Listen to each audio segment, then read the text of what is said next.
Welcome back to Yesterday Today, the most informative 2 minutes in American politics. November 4th of 2025 marked the federal government's 35th day of ineptitude, matching the longest funding lapse in American history, which occurred from December of 2018 to January of 2019 during Trump's first term, with congressional Republicans holding majorities in both the Senate and the House of Representatives at that time as well.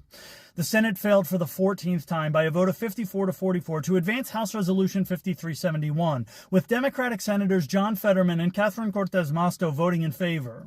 The Department of Justice responded to charges that Lindsey Halligan was unlawfully appointed to the position of interim attorney for the Eastern District of Virginia, not by demonstrating that she wasn't, but by granting her the additional title of special attorney, assigned to oversee the vindictive and selective prosecutions of former FBI Director James Comey and New York Attorney General Letitia James, despite still never having prosecuted a single case in her entire life. In defiance of rulings by two federal judges, Trump issued another executive disorder on Truth Social, declaring that supplemental nutrition assistance program benefits will be given only when the radical left Democrats open up government, which they can easily do and not before!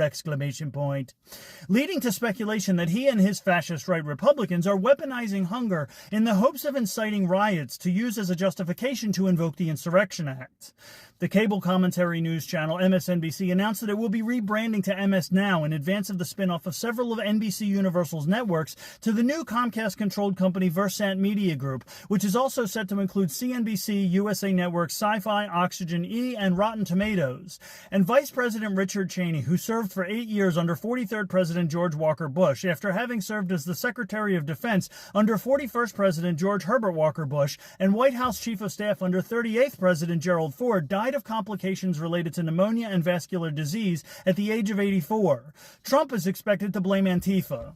And that was Yesterday Today. Tune into our next installment where we'll summarize the headlines of today tomorrow.